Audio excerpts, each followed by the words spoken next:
Tom Vasel's top 100 games of all time. Some say that Tom is like a giant among men. Others say he's a little obsessed. I don't even have a top 10. Tom Vasel's top 100 games of all time. Hey everybody, my name is Tom Vasel, and I'm here to tell you about amazing games. This is the top 100 list of all time, and we are now in the top 20 games.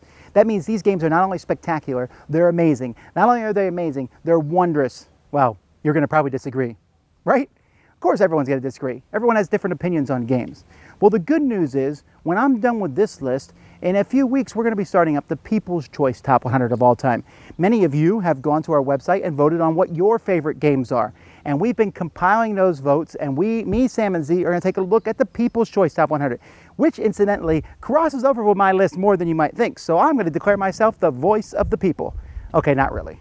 Okay, but I do like games, and we're about to talk about some amazing ones. Here we go.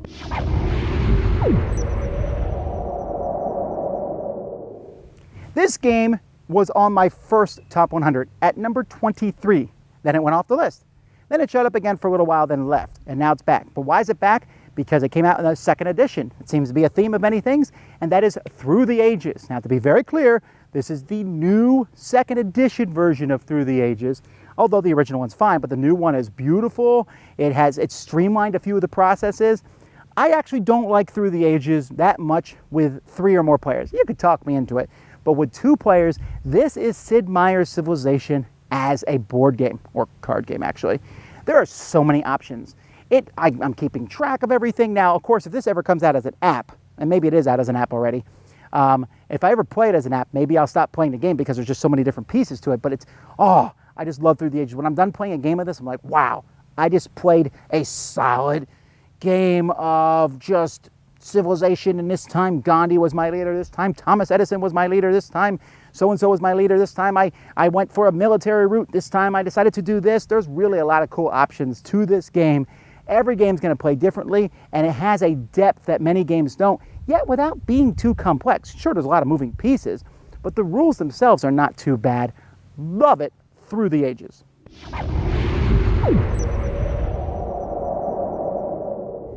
Number 19 is the highest a game from 2016 has made it so far. Will it go higher? Will it drop down? Who knows? But right now, this game is in my Kemet/Blood Rage, am I spoiling, category, and that is Cry Havoc. Cry Havoc from Portal Games. And this one totally caught me off guard because I saw the cover and I was like, yeah, whatever. And then I saw the game and I was like, what? What are these miniatures? This looks cool. Please say it's good. Please say it's good. And it is good. Asymmetrical play. Really different. Love that. Quick, fast, interesting combat. Really enjoy that. A little bit of deck building. Just a smidge. I'm cool. Beautiful miniatures. I'm really on board with that. And just fast, interesting technological increases. Oh, this game just has a feel when you play it. You're like, this is neat. It's not everyone's cup of tea. I know that because there are some people who don't like it nearly as much as me. But I love it. So that is Cry Havoc. Definitely check it out.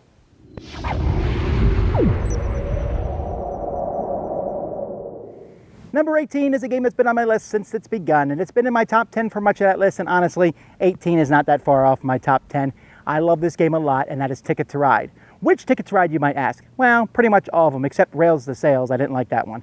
But Ticket to Ride to USA one, I love that one. Ticket to Ride Mark one is probably my favorite, but I also really enjoy the UK and Pennsylvania maps. I like India. I love Asia. Africa is a lot of fun. Nordic countries.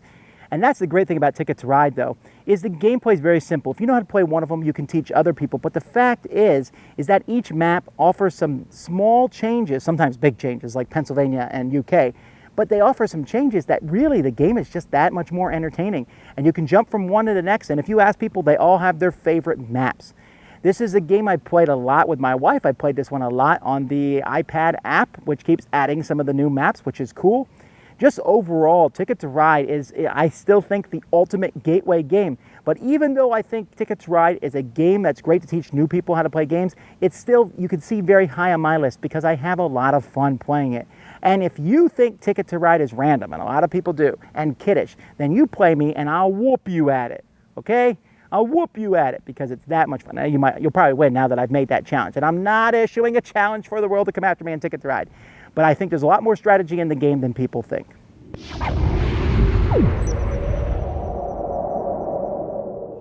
Now, I know I like this game because I just played it a few days ago and it reaffirmed how much I think this game's fantastic, and that's Airlines Europe.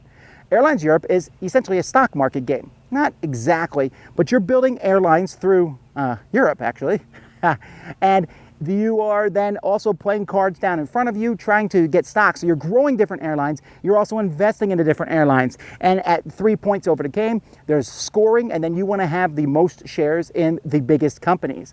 It's simple. It scales really well, and it's just, there's a lot going on in the game, but it's easy to play because on your turn you have 4 actions. You're going to take $8 million, you can expand an airline, are you going to play some shares from your hands, or are you going to exchange shares for the Abacus airline?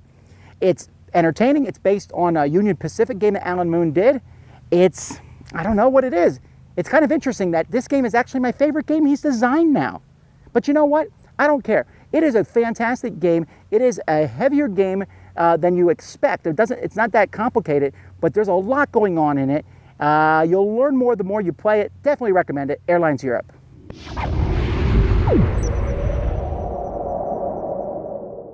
I'm always proud to have a party game so high on my list because, again, gaming is all about fun.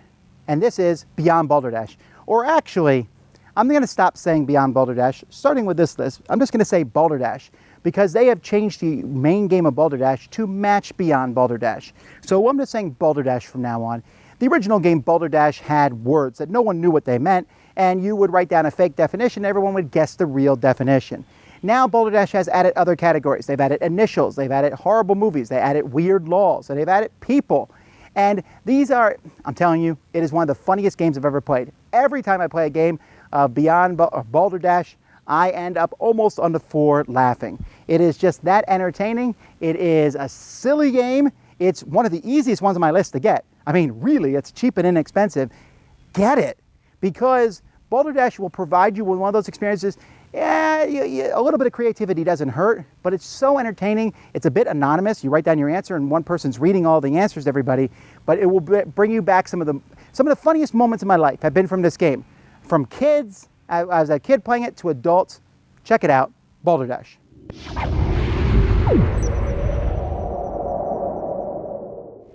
Number 15 for me is Time's Up. This is my favorite party game, and I'm never going to apologize for having a party game as my favorite game in my favorite games, and Time's Up is the best. It's the best!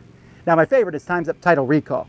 But in this game, which actually comes from a public game where players are basically just pulling names from a hat, but Time's Up does such a great job at having a mix of pop culture, historical figures, and Title Recall, which is my favorite, has all sorts of games and movie titles and song titles. In fact, they just came out with 4 expansions for it, so the variety is forever. Time's Up.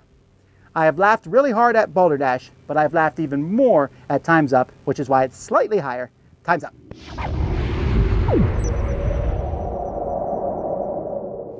All right, number 14 is a game that hasn't been in my top 100 for a couple years, and you know what? It just needs to be, and that is Pitch Car.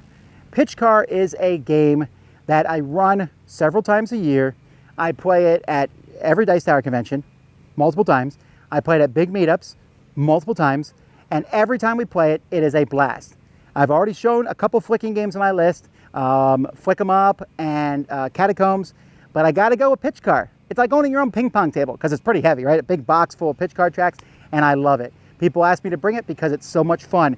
No, I mean, you will get 16 people around a table. You will hear people cheering. You will hear people shouting. You will hear people laughing, cheering for people's wonderful shots they make, laughing at people's horrible shots. And everyone has a good attitude about it because it's a silly, fun game. Yeah, if you do have a serious gamer, keep them far away from Pitch Car because they probably won't like it that much. You can get good at it, right? But you can also get lucky at it. And it has provided me with some amazing experiences. I cannot argue against that. Pitch Car 14.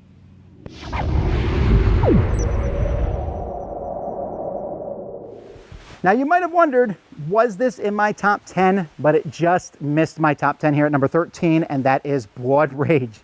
Yes, Blood Rage is amazing. Yes, I had my set painted. Yes, I went out of my way and got every extra I could for the game, even though I don't think the game needs them, but I love the game that much. Eric Lang has made a lot of games. When he designs a game, sometimes it feels like he's designing the game for something that I would enjoy. It just feels that way. The style of his designing is really the style of games I like. Blood Rage is one of my favorites of his games. Yeah, it's 13, not my favorite even, but it's still an amazingly entertaining game to me. I love the Viking theme.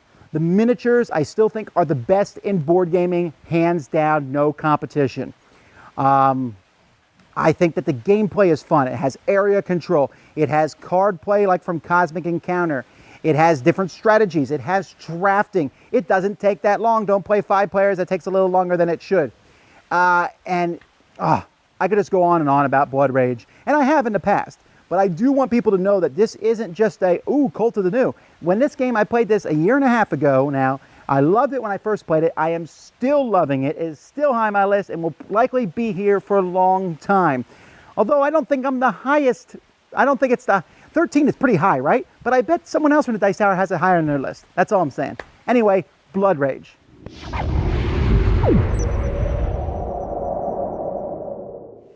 Okay, we're now finally at my favorite Commands and Colors games. I already mentioned Commands and Colors Ancients, and I mentioned Memoir 44. Now we're going to talk about my favorite, which is Battlelore 2nd Edition. And I need to be clear on that, because Battlelore 1st Edition was good, but Battlelore 2nd Edition is amazing. I mean, it's better than Blood Rage, barely. And in fact, I could switch those two numbers possibly, but Battlelore is, you have 2 different armies. Well, there's a 3rd army out there now too.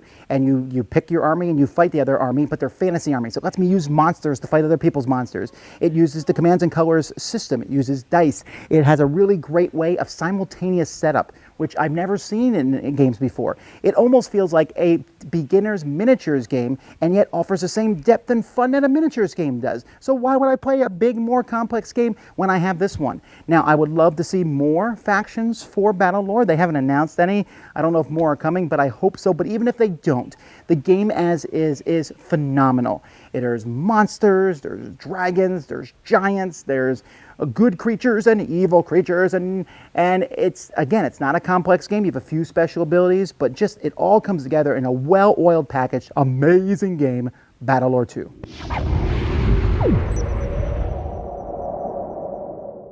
So what game just missed out on the top 10? And that game, sadly, is Viticulture, or I'm sorry, Viticulture with Tuscany expansion, or you can even buy it now, the Essential Viticulture. With the Essential, it's very confusing, so let me break it down for you. The best way to play this game is to buy Viticulture and then buy Tuscany expansion, or to buy Essential Viticulture, which is pretty good by itself, but then the Essential Tuscany expansion to it makes it complete. And those are actually, everything that they have in those are the things that I would have put in them also. The game Tuscany, or Viticulture, I'm sorry, the game Viticulture is about making wine. And it's a game that when I first played it, honestly, I was like, They changed a minor rule where you could now put your El Grande worker in a spot where someone else is, and suddenly the game became that much better. They added Tuscany, and it catapulted almost into my top 10. The reason when I make my list, it's like, how much do I want to play it? That's really where it's at. And the fact is, when someone says, do you want to play Viticulture? I almost always say yes. When I'm looking through my collection and thinking about a game to play, I almost always think, could we play Viticulture? And you know what? If I'm thinking that much about a game, I need to put it on my list. And yes, I know some people out there say don't like Euro games. Number 11, everybody. And it's not the last Euro game you're going to see on my list. But it is the last game we're going to talk about today. That's Viticulture. Wow, 10 more games that are better than Viticulture, which is hard to imagine because Viticulture is really that good. So, guys, you've stuck with me through the top 100, and I appreciate that. Just one more video to go. Oh, actually, maybe a couple more videos, but one more video in the main top 100. And we're going to talk about my 10 greatest games. But like I've been saying, the 10 games I just talked about, amazing. Amazing games. Thank you, board game publishers and designers, for making such wonderfulness for us to play with. See you guys next time for the top 10. Thanks for watching.